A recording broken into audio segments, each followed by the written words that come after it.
Assalamualaikum warahmatullahi wabarakatuh. Waalaikumsalam warahmatullahi wabarakatuh. Yang kedua, saudara, huruf takwa itu qaf. Qaf adalah lambang dari sifat qanaah. Qanaah artinya merasa cukup. Puasa melatih kita untuk bersikap cukup dalam hidup. Kalau kita perturutkan menjelang saat berbuka, menunggu waktu berbuka, istilah orang di Jawa Barat ngabuburit katanya, kita menunggu saat berbuka, segalanya saja ingin kita beli, segalanya saja ingin kita minum, semuanya saja ingin kita makan. Sebab nafsu sudah begitu berupa, perut sudah sedemikian lapar, kerongkong sudah sedemikian haus, rasanya semuanya saja ingin kita telan. Tapi tahukah kita bahwa setelah maghrib berbunyi, berapa banyak yang kita makan, berapa banyak yang kita minum? Sesuaikah dengan keinginan kita tadi siang? Tadi siang semuanya ingin kita makan, tadi siang semuanya ingin kita minum. Setelah berbuka, berapa banyak yang kita makan, berapa banyak yang kita minum? Itulah kehidupan. Segalanya ingin kita kuasai, segalanya ingin kita punyai, tapi berapa sih yang benar-benar kita perlukan? Maka orang kaya adalah orang yang hidupnya cukup. Orang miskin hakikat yang selalu merasa kurang. Bagaimanapun besar rumah, banyak uang kita, berpuluh kendaraan kita, kalau hidup selalu merasa kurang, itu artinya kita masih miskin. Maka jikalau ingin menjadi orang kaya, kuncinya hakikatnya cuma satu, hati kita merasa cukup dengan yang diberikan Allah, bersyukur atas segala nikmatnya, dan dengan syukur itu, nikmat itu akan ditambah oleh Allah Subhanahu wa ta'ala. Puasa menimbulkan sifat qanaah, dan qanaah adalah watak daripada orang-orang yang bertakwa kepada Allah Subhanahu wa ta'ala. Persis seperti orang minum air laut, makin diminum makin haus, makin diminum makin kering tenggorokan. Begitulah orang berhadapan dengan materi. Tadinya dia akan senang kalau dia merasa punya tanah ratusan hektar. Sudah ratusan hektar, tidak cukup ngelamun lagi, alangkah nikmatnya kalau bisa beli gunung. Gunung dibeli. Sudah punya gunung, lihat laut. Aduh, kalau laut juga bisa dibeli, beli lagi laut. Sudah punya laut, lihat ke atas, langit ada yang jual apa enggak ya?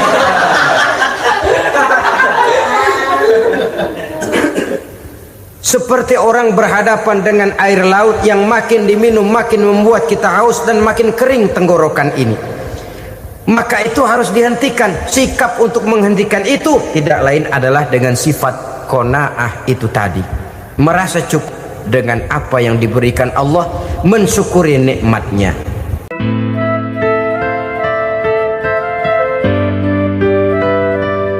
Assalamualaikum warahmatullahi wabarakatuh. Alhamdulillahi rabbil alamin, wa bihi nasta'inu ala umuri dunya waddin. Salatu wassalamu ala asyrafil anbiya wal mursalin, Sayyidina wa maulana Muhammadin wa ala alihi wa sahbihi ajma'in, amma ba'du.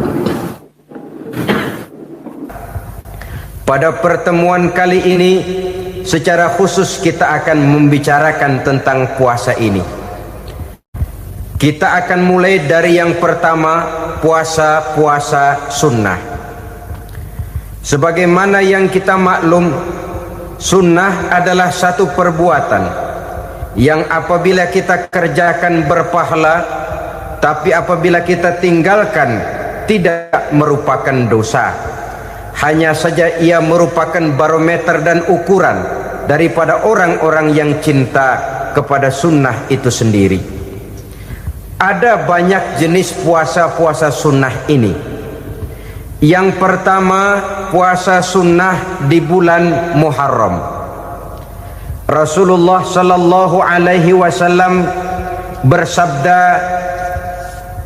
afdalus siyami ba'da Ramadan syahrullahil Muharram wa afdalus salati ba'dal fariḍah salatul lail. Diriwayatkan oleh Muslim dari Abi Hurairah, puasa yang paling utama sesudah puasa Ramadan tidak lain adalah puasa di bulan Muharram, dan solat yang paling afdol sesudah solat yang wajib adalah solat pada sepertiga malam yang akhir. Puasa di bulan Muharram merupakan puasa sunnah dan mempunyai nilai yang sangat besar dalam pandangan Allah Subhanahu wa ta'ala. Buat mereka yang mampu melaksanakan puasa sunnah di bulan Muharram ini, boleh melaksanakannya selama 10 hari. Hari yang pertama boleh juga 3 hari saja, atau setidak-tidaknya 1 hari daripada bulan Muharram. Yang kedua, puasa 10 hari daripada bulan Zulhijjah. Karena bulan Zulhijjah ini memang termasuk bulan yang dimuliakan oleh Allah Subhanahu wa ta'ala. Pertama, di sana ada hari Tarwiyah, ada hari Arafah, ada hari kurban, ada talbiyah, ada pelaksanaan haji dengan segala manasiknya. Maka puasa sunnah di bulan Zulhijjah merupakan amalan yang sangat utama dan besar pahalanya dalam pandangan Allah Azza wa Jalla. Sebagian ulama menjelaskan, man shoma hazihil ayyam akramahullahu bi asyri asya'in. Siapa orang yang melaksanakan ibadah puasa sunnah pada hari-hari 10 di bulan Zulhijjah ini, Allah Subhanahu wa ta'ala akan memuliakannya dengan 10 macam perkara. Saudara, ini keuntungannya. Yang pertama, orang yang puasa di hari-hari 10 bulan Zulhijjah diberikan al-barakah fi umrihi, diberikan keberkahan pada umurnya. Setiap kita ingin memperoleh umur yang berkah. Umur yang berkah itu yang bagaimana? Apa yang jumlahnya panjang? Mungkin. Tetapi yang jelas, umur yang berkah ini adalah umur yang bisa dipertanggungjawabkan di hadapan Allah Subhanahu wa ta'ala. Artinya, umur yang diisi penuh dengan kebajikan, umur yang diisi dengan segala macam kegiatan ibadah, dan umur yang dengan demikian sungguh pun kita sudah mati, jasad terkubur dalam tanah, nama kita akan tetap hidup, dikenal orang oleh karena kebajikan yang kita kerjakan. Saya kira akan lebih merupakan azab ketimbang nikmat kalau orang diberikan umur panjang tapi hanya untuk menumpuk-numpuk dosa saja. Kan lebih baik mana? Umur pendek banyak pahala, umur panjang banyak dosa. Lebih baik mana? Saya yakin yang paling baik tentu umur panjang banyak pahala. Paling sial umur pendek dosa melulu. Sudah diberikan umur pendek tidak seberapa, dosa berlipat ganda. Itu kalau orang kampung bilang tekor namanya. Rugi. Umur pendek hanya untuk menumpuk-numpuk dosa. Boleh jadi kalau umat-umat zaman dulu, saudara, mereka diberikan umur panjang. Nabi Adam, kita tahu Nabi Adam itu 2000 tahun umurnya. Nabi Nuh 950 tahun. Umatnya ya rata-rata segitu itu. Nah, kalau mereka misalnya punya umur 800 tahun, lalu 200 tahun mereka melakukan dosa, kan masih punya restan 600 tahun untuk taubat. Karena umurnya diberikan jatah panjang. Kita ini oleh Allah Subhanahu wa ta'ala, umat Nabi Muhammad ini umurnya pendek-pendek. Kalau nyontoh Nabi 63 tahun saja. Kalau diberikan 70 tahun umur kita sekarang, itu sudah dapat jatah lebih 7 tahun. Alhamdulillah bahwa Allah memberikan saat-saat, waktu-waktu, tempat-tempat yang punya nilai istimewa, sehingga umur yang pendek ini bisa bernilai panjang, nilai ibadahnya bisa bernilai pahala seperti umat yang berumur panjang dahulu itu. Karena itu manfaatkan umur dengan baik, dan salah satu keberkahan daripada umur akan datang dengan melaksanakan ibadah puasa sunnah. Ini yang pertama. Yang kedua, az-ziyadatu fi malihi, berikan tambahan hartanya, menjadi orang kaya. Kaya apa? Kaya hati setidak-tidaknya. Karena dengan tekun dan rajin melaksanakan ibadah puasa, yang segera tertanam dalam jiwa seseorang merasakan cukup di dalam kehidupan. Itulah dia orang yang paling kaya, orang yang hidupnya paling cukup. Kalau orang sudah merasa cukup dalam hidupnya, maka itulah dia orang yang kaya. Saudara-saudara kaum muslimin rahimakumullah, puasa sunnah memberikan tambahan harta, usahanya berkembang, dengan demikian membawa keberkahan, hartanya makin bertambah, akan menunjang ibadahnya kepada Allah, lebih memantapkan dan membawa ketenangan dalam hidupnya. Itu termasuk berkahnya melaksanakan puasa sunnah itu. Yang ketiga, al-hifzu fi iyalihi, diberikan penjagaan, perlindungan terhadap keluarganya, anaknya sehat, sanak famili dan handai tolannya terjaga dan terpelihara dari segala malapetaka, dari segala mara bahaya, kesehatannya terjamin dan terpelihara. Itu sudah merupakan modal yang sangat besar di dalam kita mengarungi kehidupan. Sebab rasanya sulit untuk bahagia, duit kita banyak sekali, usaha kita selalu mendatangkan untung yang berlipat ganda, tapi sebentar-sebentar anak kita sakit, yang ampek, yang korengan, yang kena musibah, ndak tak karu-karuan sakit, berobat sampai jutaan rupiah. Itu kan sudah tidak membawa kebahagiaan. Uang masuk yang begitu banyak jumlahnya, habis akhirnya untuk berobat saja. Sebenarnya hitung-hitung ya seri-seri juga. Usaha berhasil, duit banyak, habis untuk berobat. Lah sama juga saudara-saudara. Jadi dengan demikian, biar duit kita banyak, asal keluarga pada sehat saja, udah enak bener itu. Duit banyak, ekonomi cukup, keluarga sehat, nikmat rasanya menjalani kehidupan ini. Yang kiamat sudah duit kagak barang seperak, keluarga ampek semua. Kiamat sudah. Saudara hadirin yang saya hormati, jadi yang ketiga, Allah memberikan pemeliharaan terhadap keluarganya. Satu kali orang dipelihara Allah, tidak satu kekuatan pun yang bisa mencelakakan.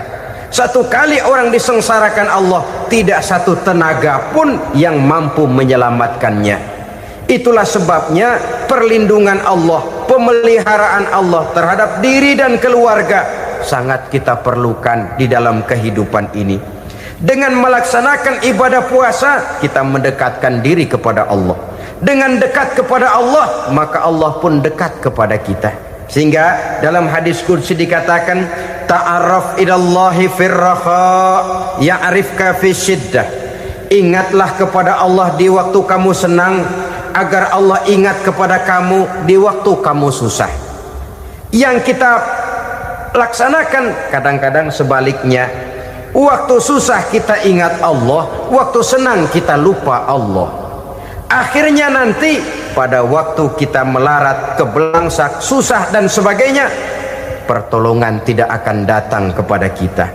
Benar, ta'arraf ilallah firraha ya'rifka fisyiddah. Ingatlah kepada Allah di waktu kamu susah, ingatlah kepada Allah di waktu kamu senang, agar Allah ingat kepadamu di waktu kamu mendapat kesusahan. Umumnya watak manusia memang kalau sudah dapat susah, ingat kepada Allah. Waktu duduk, waktu berbaring, sambil tidur, dalam segala keadaan Allah disebutnya, Allah dimintakan pertolongannya. Tapi dikala dia berada pada posisi di atas angin, merasa senang, bahagia, Allah terlupakan. Saudara-saudara kaum muslimin, itu yang ketiga. Yang keempat, at-takfiru li sayyiatihi. Orang yang melaksanakan puasa sunnah itu diampuni segala dosa dan kesalahan yang telah dilakukannya. Dan yang kelima, at-tad'ifu li hasanatihi, diberikan balasan yang berlipat ganda dari segala kebaikan yang dikerjakannya. 1 berbalas 7, 7 bisa berbalas 10, 10 masih berbalas 100, masih ditambah dengan wallahu yudha'ifu liman yasha. Allah melipat gandakan pahala orang-orang yang dikehendakinya. Maka carilah satu kebaikan yang apabila kita kerjakan, dosa akan dihapus dan nilai pahalanya menjadi berlipat ganda. 1 kali kita bekerja, 2-30 bisa kita raih dan kita jangkau. Yang keenam, orang yang melaksanakan puasa sunnah di bulan Zulhijjah, at-tashil li sakarati mautihi, diberikan kemudahan pada saat menghadapi sakaratul maut. Maut a mysterious problem. Dia adalah pintu yang setiap orang pasti akan memasukinya. Bahwa mati adalah mati, itu semua kita tahu. Tapi hakikat orang pada saat menghadapi mati itu kan berbeda-beda. Ada yang matinya itu gampang sekali, persis orang tidur saja, tidak nampak gelisah, tidak bikin susah yang hidup, tidak gelimpangan di tempat tidur, persis seperti orang mau tidur saja. Ada yang sulit sekali menghadapi sakaratul maut, gelimpangan di tempat tidur, bikin bingung orang yang nunggu. Kadang-kadang seperti kerbau digorok lehernya. Saudara-saudara, sulit menghadapi sakaratul maut. Oleh karena itu Rasulullah sallallahu alaihi wasallam sering beliau itu kalau berdoa membaca Allahumma hawwin alayya fi sakaratil maut. Ya Allah, mudahkan saya di dalam menghadapi sakaratul maut.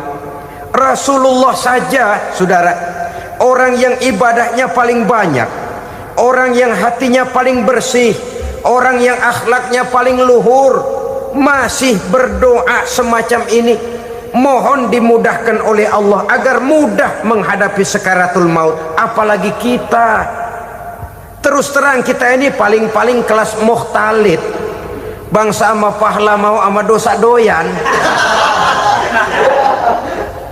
Lebih perlu lagi menghadapi sakaratul maut, sehingga apabila malaikat maut datang menjemput nyawa kita, dimudahkan, jangan dibikin sulit, supaya mudah. Jadilah orang baik-baik. Biasanya kalau banyak yang mati, malaikat maut juga kali main-mainin dulu tuh orang, kutak-katik, ditakut-takutin dan segala macam. Saudara hadirin yang saya hormati, maka menghadapi sakaratul maut ini merupakan kunci. Apakah seseorang bisa husnul khatimah atau bisa su'ul khatimah? Salah satu jalan untuk memudahkan diri menghadapi sakaratul maut, melaksanakan puasa sunnah di bulan Zulhijjah ini. Yang ketujuh, ad-diya'u li zulumati qabrihi, diberikan terang di alam kuburnya. Kubur, saudara tahu, saudara tentu sering lihat orang dimasukkan ke liang lahat, ditutup dengan papan, dinding ari kata kita di kampung, lalu diuruk lagi dengan tanah. Dalamnya liang lahat, gelapnya liang lahat, gelapnya diuruk dengan tanah, gelapnya di dalam kubur, 3 gelap yang menjadi satu. Bapak moyangnya gelap.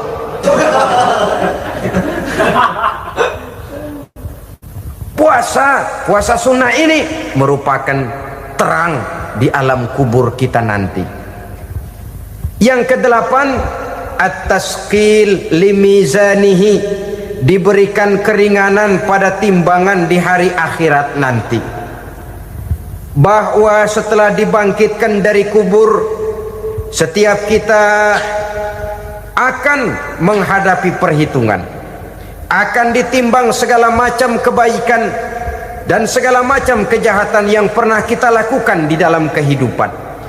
Orang yang melaksanakan ibadah puasa sunnah at-tasqilu li mizanihi, diberikan keringanan timbangan hari akhiratnya nanti. Yang kesembilan, an-najah minal bala, diberikan keselamatan dari segala macam bencana. Dan yang ke-10, as-su'ud ala darajatihi, diberikan ketinggian, naik derajatnya, derajat di dunia, lebih-lebih lagi derajat di akhirat nanti. Ini keutamaan yang diberikan Allah Subhanahu wa ta'ala kepada mereka yang melaksanakan ibadah puasa 10 hari di bulan Zulhijjah menurut penjelasan sebagian dari para ulama kita.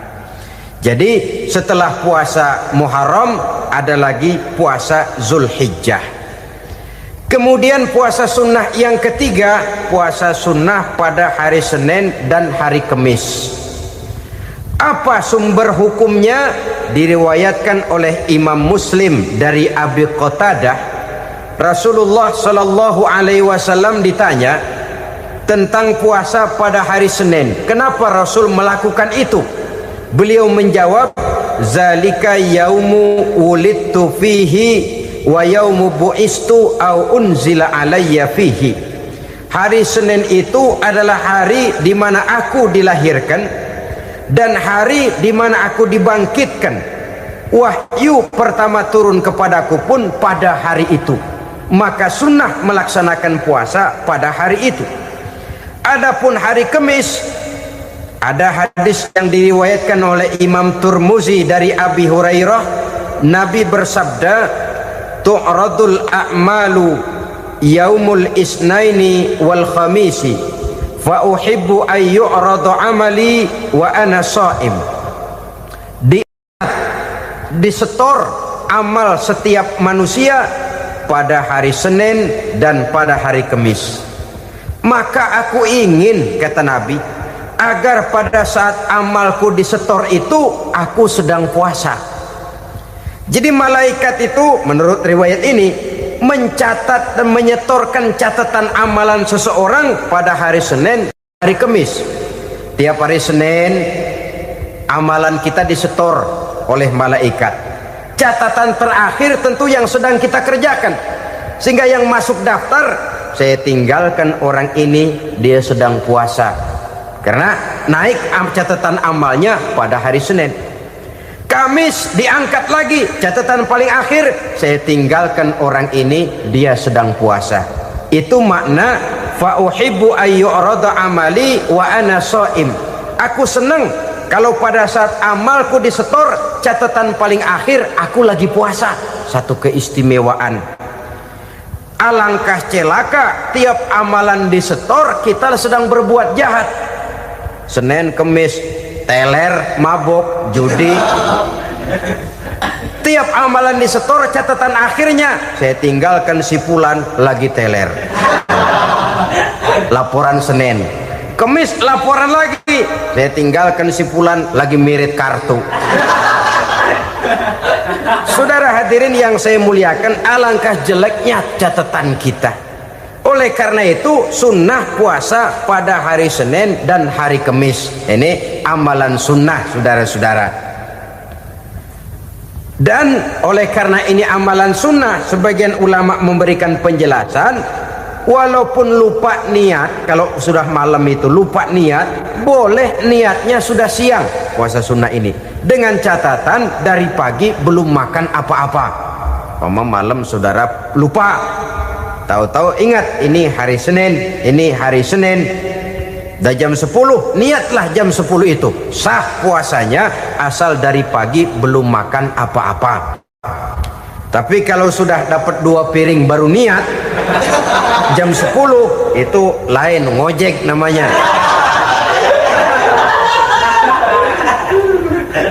Jadi puasa sunnah yang ketiga, puasa pada hari Senin dan hari Kamis. Yang keempat, puasa jenis sunnah yang keempat, puasa 6 hari di bulan Syawal. Diriwayatkan oleh Imam Muslim dari Abi Ayyub bahwa Nabi bersabda, "Man shoma Ramadhana summa atba'ahu sittan min Syawal kana kasyamid dahri."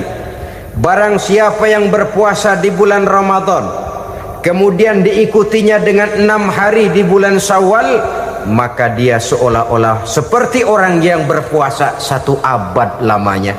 Allahu Akbar. Demikian besar keuntungannya. 6 hari di bulan Syawal sama dengan orang yang berpuasa 1 abad lamanya. Ini fadailul a'mal, saudara-saudara. Jangan diartikan karena memang sudah puasa 6 hari bulan Syawal, Ramadan tahun depannya lantas nggak puasa. Kenapa? Ukurannya sudah 1 abad. Bukan itu pengertiannya. Ini mendorong orang memberikan ganjaran pahala yang sedemikian besar. 6 hari setelah Ramadan, artinya di bulan Syawal, tidak pada hari pertama Syawal karena haram hukumnya berpuasa pada hari fitri itu. 6 hari di bulan Syawal, tinggal lihat yang mampunya saja. Boleh berurutan, boleh tidak berselang-seling, boleh, asal saja jumlahnya 6 hari selama masih bulan Syawal itu. Hari ini 3 hari lagi, 4 hari lagi, diselang-seling atau berurutan, itu juga lebih baik. Puasa sunnah 6 hari daripada bulan Syawal. Kemudian yang kelima, puasa sunnah 3 hari pada setiap bulan. 3 hari pada setiap bulan. Diriwayatkan oleh Imam Bukhari dan Muslim dari Abi Hurairah. Abi Hurairah bercerita, "Ausani khalili sallallahu alaihi wasallam bisalasin." Kekasih saya Rasulullah berwasiat kepada saya, memesankan benar-benar kepada saya untuk melaksanakan 3 amalan yang terpuji. Pertama, siyamu salasati ayyamin min kulli syahrin.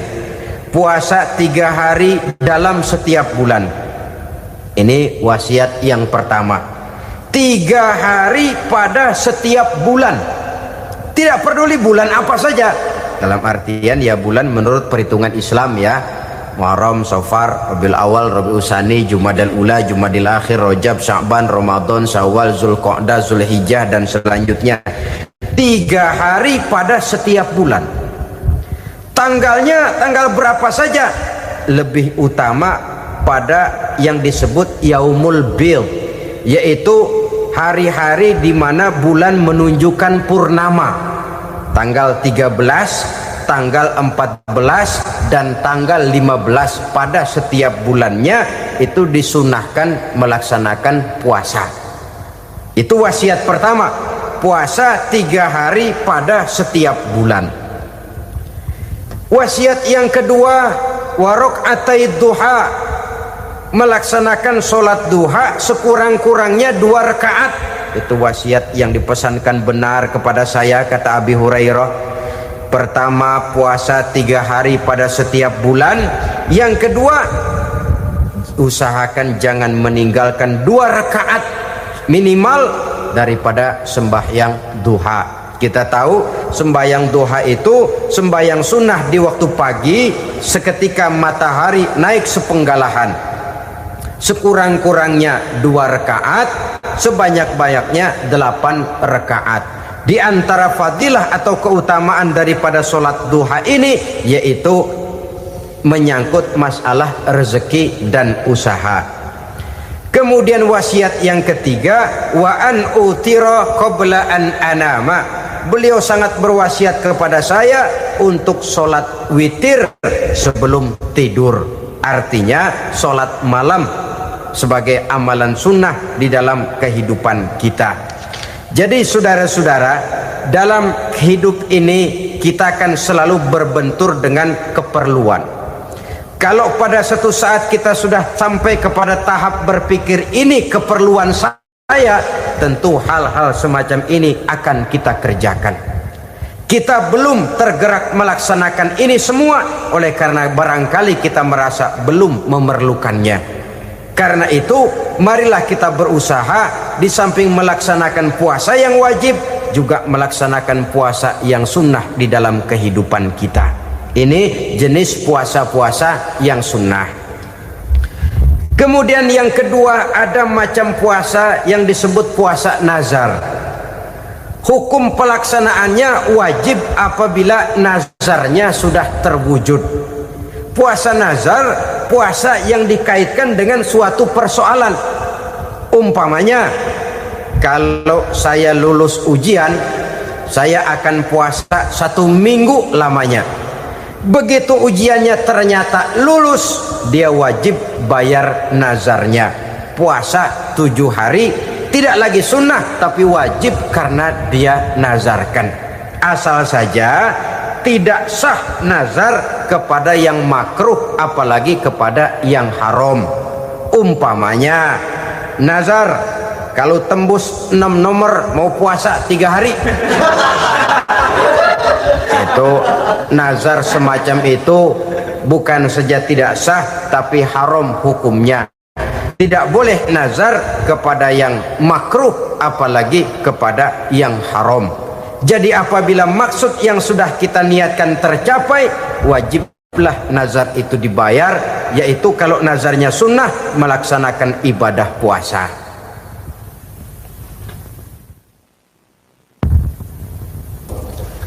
Jenis puasa yang ketiga kita kenal dengan puasa wajib. Dan ini kita laksanakan pada bulan suci Ramadan. Tentang teknis pelaksanaan ibadah puasa di bulan Ramadan sudah pernah saya bicarakan pada pertemuan tentang Ramadan dan Idul Fitri. Pada kesempatan ini saya hanya ingin mengajak bahwa di dalam melaksanakan ibadah puasa Ramadan ini, marilah kita mengadakan evaluasi. Kenapa demikian? Barangkali secara jujur, walaupun agak berat, saya masih harus berkata, masih banyak di antara kita umat Islam yang di dalam melaksanakan suatu ibadah terjebak dalam rutinitas ritual. Apa itu rutinitas ritual? Itu bahasa susah. Berhubung saya tidak ingin bicara yang susah-susah, kita bicara yang mudah-mudah saja. Maksud saya, banyak di antara kita umat Islam yang di dalam melaksanakan suatu ibadah itu hanya dengan prinsip asal sekadar gugur kewajiban saja. Akibatnya, sampai sejauh mana ibadah itu berhasil membentuk kepribadian diri kita, kita jarang mengadakan evaluasi dan penilaian. Sholat yang penting gugur kewajiban. Puasa yang penting sudah gugur kewajiban. Haji yang penting sudah gugur kewajiban. Maka jangan heran kalau itu yang jadi prinsip, ibadah lantas tidak punya dampak dalam membentuk kepribadian diri. Banyak orang yang rajin sholat tapi munkarnya jalan terus. Sampai kadang-kadang kita bingung, yang sembahyang dia, yang nyolong dia. Puasanya kelihatannya tekun tapi tidak punya kepekaan sosial. Sama yatim piatu bersifat masa bodoh, sama fakir miskin malah gemes. Tidak lantas tumbuh kepekaan sosial walaupun dia sudah ikut merasakan tidak enaknya lapar dan haus. Ada juga yang sudah haji 4-5 kali mondar-mandir Jakarta Mekah, tapi gaya hidupnya tetap seperti katak di kolong tempurung, picik, sempit pandangan, dangkal hati, tidak terbuka walaupun sudah melihat Islam dalam skala internasional. Yang dia lihat, yang dia saksikan, yang dia pandang tidak sanggup menggugah dan menggubah jiwanya, tidak bisa mewarnai pandangan hidupnya. Inilah akibatnya kalau ibadah hanya dikerjakan dengan prinsip asal sekadar gugur kewajiban. Hasilnya yaitu tadi, hajinya cuma menang topi putih sama serban. Sholatnya cuma prinsip asal gugur kewajiban. Begitu juga puasanya, begitu juga zakatnya, dan ibadah-ibadah lainnya. Bukan tanpa satu maksud. Jikalau Allah Subhanahu wa ta'ala memerintahkan kita melaksanakan ibadah puasa di bulan suci Ramadan, bahkan maksud itu sangat pada penghujung ayat yang memerintahkan kita puasa. Ya ayyuhalladzina amanu kutiba alaikumus syiyam kama kutiba alal ladzina min qablikum la'allakum tattaqun. Orang yang beriman diwajibkan atas kamu berpuasa, telah diwajibkan juga kepada orang-orang yang sebelum kamu, la'allakum tattaqun, agar kamu dengan puasa itu menjadi manusia yang bertakwa kepada Allah Subhanahu wa ta'ala. Dengan kata lain, berhasil atau tidak puasa Ramadan kita ini akan nampak takwa kita meningkat atau tidak setelah kita melaksanakan ibadah puasa. Sehingga kalau orang mengatakan Ramadan itu merupakan month of training, bulan latihan, keluar latihan tentu harus semakin naik dan baik gaya kehidupan kita. Jadi tujuan utama daripada pelaksanaan ibadah puasa adalah untuk membentuk manusia yang bertakwa. Nah, takwa itu kata Imam Qusairi hurufnya ada 4. Ta, qaf, wawu, ya. Masing-masing huruf ini simbol dari pribadi orang yang bertakwa, bina dan dibentuk oleh pelaksanaan puasanya. Mari kita lihat. Huruf ta adalah lambang dari sifat tawadhu, rendah hati. Orang yang bertakwa, orang yang tidak mempunyai sifat sombong. Puasa menanamkan kita kesadaran terhadap kelemahan, terhadap keterbatasan, terhadap segala ketidakmampuan yang kita miliki. Ya Allah, baru sehari nggak kena makan, nggak kena minum, sudah begini lemesnya. Puasa memang, kalau pagi orang masih sehat, masih terdorong oleh sahur, siang masih lumayan, tapi zuhur ke atas biasanya mulai sikap lemah manusiawi, keterbatasan kekuatan biologis itu mulai nampak. Dari sini tanam satu kesadaran. Kalau begitu apa yang mau disembuhkan di hadapan Allah? Kaya, siapa sih orang paling kaya? Ilmu, siapa sih orang paling pintar? Pangkat, siapa sih orang paling tinggi jabatannya? Dari sifat semacam ini lahir introspeksi, rasa mawas diri, timbul sifat tawaduknya, rendah hatinya, tidak melonjak menjadi angkuh dan sombong lantaran sedikit kemampuan dan kekuatan yang dimilikinya. Lalu untuk sikap yang lebih jauh, terwujudlah, terbentuklah apa yang dinamakan stabilitas temperatur batin. Orang tetap konstan menjaga nilai-nilai idealisme yang pernah dimilikinya. Dia mulai dengan adil, dia berjalan tetap dengan keadilan, dan dia berakhir juga tetap dalam keadilan. Jangan mulainya adil, tengahnya setengah adil, di akhirnya malah zolim sama sekali. Ini tidak punya stabilitas temperatur batin. Kan banyak orang begitu toh.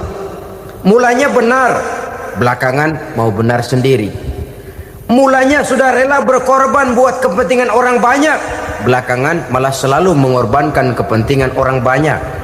Waktu di bawah rajin baca ayat kursi, dapat kursi lupa ayat. Stabilitas temperatur batin, tertipu oleh perasaan seolah-olah situasi dan kondisi sudah serba memungkinkan, sudah serba menguntungkan. Orang yang dibentuk pribadinya oleh pelaksanaan ibadah puasa, dia sadar apapun keberhasilannya, apapun kedudukannya, apapun nilai kekayaannya, itu cuma sebagian kecil sekali dari apa yang ada pada zat Allah Subhanahu wa ta'ala. Hati tidak takabur, sesuai dengan namanya takabur dari kalimat takabbaro ya takabbaru, membesar-besarkan diri. Orang yang suka membesar-besarkan diri, orang yang tidak yakin bahwa dirinya orang besar, lalu dibesar-besarkan dirinya. Sebenarnya itu sudah satu sikap di mana dia tidak percaya kepada diri sendiri. Dirinya sebenarnya bukan apa-apa, cuma ingin dianggap besar, lalu dibesar-besarkan. Takabbur namanya. Puasa sekali lagi melatih kita menanamkan kesadaran akan kelemahan dan keterbatasan kita sebagai makhluk. Itu sikap tawadu. Fir'aun, saudara tahu Fir'aun, lama-lama dia jadi raja, lupa diri dan lupa daratan, melonjak menjadi angkuh dan sombong sampai kepada puncak kekurang ajarannya, memproklamirkan dirinya menjadi Tuhan. Hitler juga begitu. Pendeknya, orang manakala tidak ada kesadaran tentang dari mana segalanya berasal dan kemana segalanya akan kembali, dia mudah out of control. Kalau sudah out of control, maka dia akan melakukan perbuatan yang melampaui batas. Itu yang pertama. Jadi orang takwa, orang yang rendah hati, salah satu tujuan daripada pelaksanaan ibadah puasa menanamkan sikap rendah hati. Dari sikap rendah hati ini yang timbul lalu apa? Kepekaan sosial. Kalau saya puasa, saya sudah merasakan bagaimana tidak enaknya lapar. Saya sudah merasakan bagaimana tidak enaknya haus. Tapi bagaimanapun, saya lapar cuma sebentar, saya haus cuma sebentar. Selesai maghrib, lapar saya hilang, haus saya hilang. Bagaimana yatim piatu, orang-orang tua jompo yang perlu santunan, orang-orang miskin yang terkapar di kolong-kolong jembatan, yang tiap hari merasakan perasaan seperti ini tanpa tahu kapan hidup dan nasibnya akan berubah. Tidur beratapkan langit, berselimut koran. Kalau demikian, saya ini beruntung. Kalau demikian, apa yang bisa saya lakukan untuk mereka? Kepekaan sosial ini lalu timbul dalam apa yang orang sekarang namakan solidaritas kesetiakawanan sosial. Hidup tidak hanya untuk kepentingan diri dan perutnya sendiri saja, tapi mau menolong, mau membantu orang yang memang memerlukan bantuan dan pertolongan itu sendiri. Jangan setelah tahu lapar tidak enak, haus tidak enak, tapi kita tidak mau tenggang rasa, tidak mau timbang rasa. Begini loh tidak enaknya lapar, begini loh tidak enaknya haus. Ini terjadi pada diri saya masih mampu, masih berbuka puasa. Bagaimana yang tiap hari merasakan seperti ini? Tidak Ramadan, tidak Syawal, tidak Zulqa'dah, tidak Zulhijjah, selalu kelaparan dan kehausan. Dari sana timbul kepekaan sosial. Lalu lahirlah sikap pemurah, dermawan, mau menoleh ke kiri dan ke kanan. Bahkan Al-Quran itu sampai mengancam betul. Ara'aital ladzi yukadzibu bid-din fadzalika allazi yad'ul yatim wa la mendustakan agama. Islam mendustakan Islam. Salat dia tapi mendustakan salat. Puasa dia tapi mendustakan puasa. Siapa mereka itu? Fadzalika allazi yad'ul yatim. Merekalah orang-orang yang meninggalkan anak-anak yatim. Wa la yahuddu ala ta'amil miskin, dan tidak pernah memberi pertolongan, tidak memerintahkan memberi makan kepada fakir miskin, walaupun dia berada pada posisi dan kondisi yang memang dia mampu. Nah, kalau dia tidak mampu itu lain soal. Dia mampu, dia tahu dan dia diam saja. Itu termasuk yukadzibu biddin. Orang-orang yang mendustakan agama. Berlindung kita kepada Allah, jangan sampai termasuk ke dalam kelompok itu. Yang kedua, saudara, huruf takwa itu qaf. Qaf adalah lambang dari sifat qanaah. Qanaah artinya merasa cukup. Puasa melatih kita untuk bersikap cukup dalam hidup. Kalau kita perturutkan menjelang saat berbuka, menunggu waktu berbuka, istilah orang di Jawa Barat ngabuburit katanya, kita menunggu saat berbuka, segalanya saja ingin kita beli, segalanya saja ingin kita minum, semuanya saja ingin kita makan. Sebab nafsu sudah begitu berupa, perut sudah sedemikian lapar, kerongkong sudah sedemikian haus, rasanya semuanya saja ingin kita telan. Tapi tahukah kita bahwa setelah maghrib berbunyi, berapa banyak yang kita makan, berapa banyak yang kita minum? Sesuaikah dengan keinginan kita tadi siang? Tadi siang semuanya ingin kita makan, tadi siang semuanya ingin kita minum. Setelah berbuka, berapa banyak yang kita makan, berapa banyak yang kita minum? Itulah kehidupan. Segalanya ingin kita kuasai, segalanya ingin kita punyai, tapi berapa sih yang benar-benar kita perlukan? Maka orang kaya adalah orang yang hidupnya cukup. Orang miskin hakikat yang selalu merasa kurang. Bagaimanapun besar rumah, banyak uang kita, berpuluh kendaraan kita, kalau hidup selalu merasa kurang, itu artinya kita masih miskin.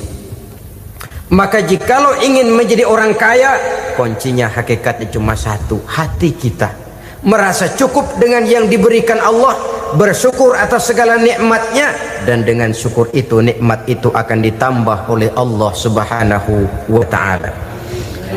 Puasa menimbulkan sifat qanaah, dan qanaah adalah watak daripada orang-orang yang bertakwa kepada Allah Subhanahu wa ta'ala. Persis seperti orang minum air laut, makin diminum makin haus, makin diminum makin kering tenggorokan. Begitulah orang berhadapan dengan materi. Tadinya dia akan senang kalau dia merasa punya tanah ratusan hektar. Sudah ratusan hektar tidak cukup, ngelamun lagi, alangkah nikmatnya kalau bisa beli gunung. Gunung dibeli. Sudah punya gunung, lihat laut, aduh kalau laut juga bisa dibeli, beli lagi laut. Sudah punya laut, lihat ke atas, langit ada yang jual apa enggak ya?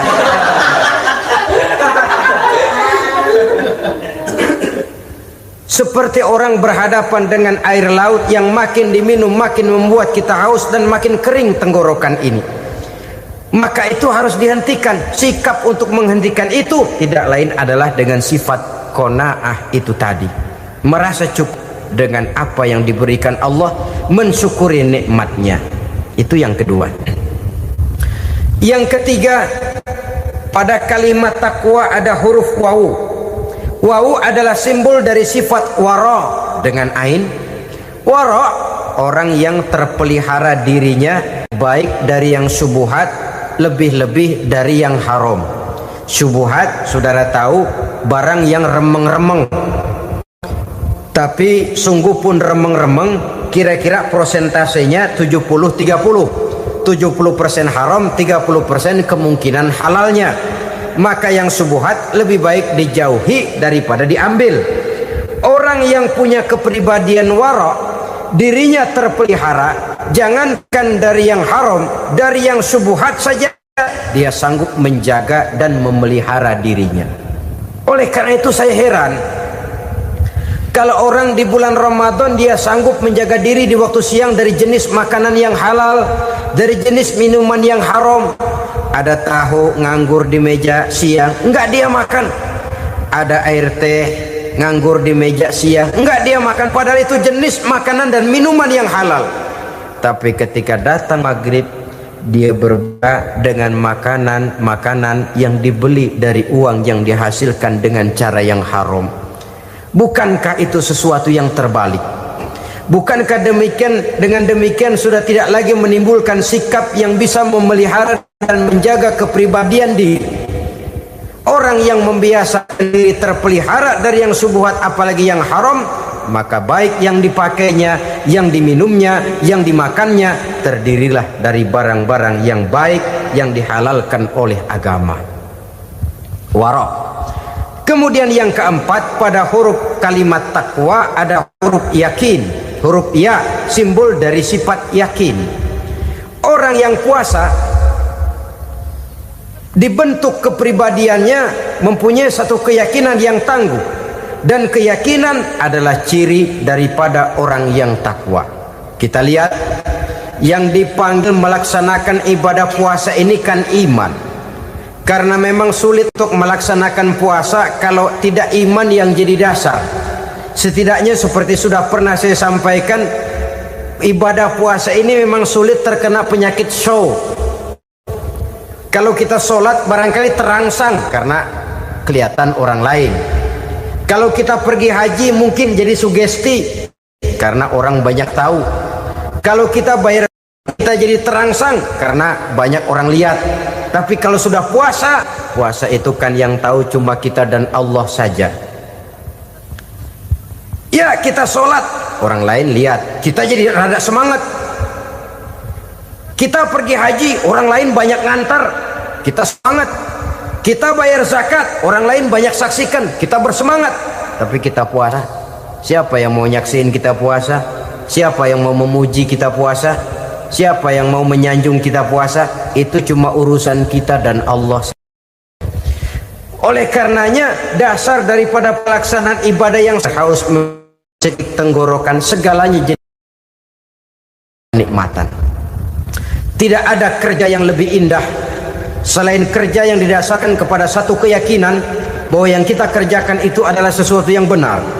Dalam hal ini sesuatu yang diperintahkan oleh Allah Subhanahu wa taala kepada kita. Saudara-saudara kaum muslimin rahimakumullah. Demikianlah titik evaluasi kita. Jangan berpuasa hanya dengan prinsip asal sekadar menggugurkan kewajiban saja, yang akan berakibat Ramadan tahun ini berakhir begitu, Ramadan terjebak menjalani rutinitas ritualnya saja.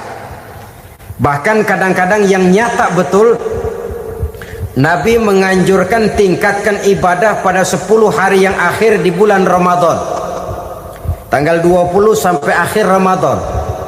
Yang kita praktekkan malah kegiatan ibadah kita justru menurun pada 20 Ramadan yang akhir.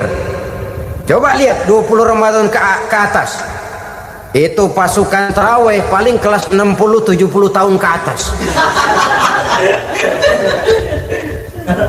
Kemana yang lain? Sudah berpikir menghadapi lebaran, berpikir pulang mudik, berpikir macam-macam. Akibatnya konsentrasi ibadah lalu buyar. Dianjurkan Rasul tingkatkan ibadah pada 10 hari yang terakhir. Kita malah makin ke akhir makin lancip.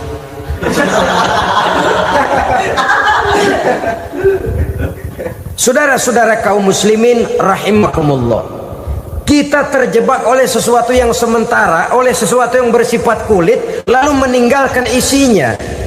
Padahal jikalau kita tidak mengisi Ramadan dengan kegiatan ibadah, berarti kita tidak keluar dari Ramadan dengan jiwa yang baru yang sudah ditempa oleh pengalaman ibadah di bulan Ramadan. Artinya kita tidak kembali kepada fitrah, kesucian seperti saat kita dilahirkan. Lalu kalau kita tidak kembali kepada fitrah, apa yang mau kita rayakan pada Idul Fitri itu? Di mana letak kegembiraan kita? Di mana letak kebahagiaan hati? Kembalikah kita kepada fitrah? Tidak. Benarkah puasa yang kita kerjakan? Kelihatannya juga tidak. Adakah dampak dari pelaksanaan ibadah dalam pribadi kita? Tidak. Kadang-kadang Ramadan selesai malah teriak merdeka.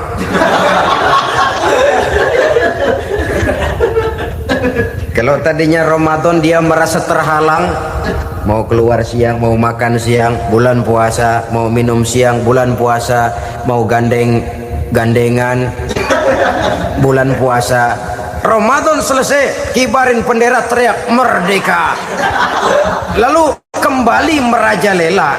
Saudara-saudara, dampaknya tidak akan kelihatan. Padahal puasa yang baik la'allakum tattaqun membentuk manusia yang bertakwa kepada Allah Azza wa Jalla. Nah, sekarang apa kemudahan dan keistimewaan yang akan diberikan Allah kepada mereka yang sampai kepada tingkat takwa ini? Al-Quran menjelaskan, pertama, may yattaqillaha yaj'al lahu makhraja. Barang siapa yang bertakwa kepada Allah Subhanahu wa taala, maka dia akan diberikan makhraja. Makhraja itu jalan keluar dari segala macam kesulitan. Jalan keluarnya ada saja. Menurut ukuran kemampuan dia tidak mungkin, mustahil, tidak bisa, mana mungkin. Tapi pada waktunya ada saja jalan keluarnya. Termasuk jenis yang yaj'al lahu makhraja. Orang yang bertakwa kepada Allah selalu diberikan jalan keluar dari segala kesulitan yang dihadapinya. Siapa sih orangnya yang tidak pernah sulit dalam hidup ini? Siapa orang yang tidak pernah mengalami kesulitan? Tapi kadang orang menilai itu kelihatannya hidupnya enak aja ya, kayaknya nggak pernah mengalami kesulitan. Sebenarnya bukan tidak pernah mengalami kesulitan, Allah selalu memberikan jalan keluar dari segala kesulitan yang dihadapinya. Lah kalau Allah yang memberikan jalan keluar, tentu sangat mudah sekali. Orang yang bertakwa diberikan jalan keluar dari segala macam kesulitan. Satu. Yang kedua, wa yarzuqhu min haitsu la yahtasib. Dia akan diberikan rezeki oleh Allah dengan jalan yang tidak disangka-sangka. Rezekinya datang dengan cara yang tidak disangka-sangka. Gajinya mungkin kecil tapi penghasilannya gede, kan itu yang penting. Gaji dan penghasilan kan lain tuh. Boleh jadi gaji kecil asal penghasilan gede, kan nikmat hidup itu. Nah, penghasilan ini ada yang bisa kita perkirakan. Bisa kita perkirakan. Misalnya gaji itu tadi. Kalau saya kerja, gaji saya begini. Ada rezeki yang masuk min haitsu la yahtasib. Tidak kita sangka-sangka, tidak kita duga-duga, tahu-tahu ada saja rezeki. Datang orang bawa persoalan yang mendatangkan hasil. Sebab rezeki, jodoh, maut memang seperti bayangan. Kita uber-uber dia lari, kita diem dia diem. Kan gemesin itu. Bayang-bayang itu begitu. Kita kejar, dia lari. Rezeki juga begitu. Kita diam, dia diam. Setengah mati yang namanya rezeki kita cari, kita uber, ngobek sampai ratusan bohong kita kerjain. Tapi memang belum waktunya, ya sulit untuk tembus. Tapi kadang-kadang giliran kita nongkrong di rumah, datang orang bawain rezeki. Itulah yang namanya rezeki. Tapi ini untuk orang yang bertakwa.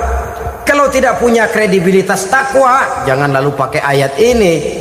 Diberikan Allah dengan rezeki dengan jalan yang tidak disangka. Kan ada ayatnya dah. Kita mah manteng aja di rumah dah. Ntar juga tuh rezeki datang. Ini fasilitas yang diberikan kepada orang yang wa may yattaqillah, bertakwa kepada Allah, yarzuqhu min haitsu la yahtasib, diberikan rezeki dengan cara yang tidak disangka-sangkanya. Maka kadar ketakwaan jangan membuat kita buruk sangka. Tuh orang ya nggak kemana-mana, duitnya ada aja. Kalau dia takwa, Allah berikan jalan keluar. Yang lantas ngelihat kiai orangnya ahli ibadah, ilmunya tinggi, akhlaknya luar biasa, takwanya tinggi, rezekinya lancar, lalu husnuzon nih kiai nggak kemana-mana, duitnya banyak, miara tuyul kali ini. Itu termasuk jaminan Allah yang masuk kategori min haitsu la yahtasib. Yang ketiga, yaj'al lahu min amrihi yusra, dimudahkan segala urusannya. Dimudahkan segala urusannya. Kemudian yang keempat, yukaffir anhu sayyiatihi wa yu'azzim lahu ajra, diampuni segala kesalahannya dan dibesarkan pahala kebaikan yang dikerjakannya. Maka mudah-mudahan puasa yang kita kerjakan mengantarkan kita kepada ketakwaan kepada Allah, dan takwa membuka janji Allah kepada kita di dalam kehidupan ini. Inilah saja yang kita bicarakan pada pertemuan ini. Mudah-mudahan ada manfaatnya. Terima kasih atas segala perhatian. Mohon maaf atas segala kekurangan. Usikum wa nafsi bitaqwallah. Wassalamualaikum warahmatullahi wabarakatuh. Waalaikumsalam.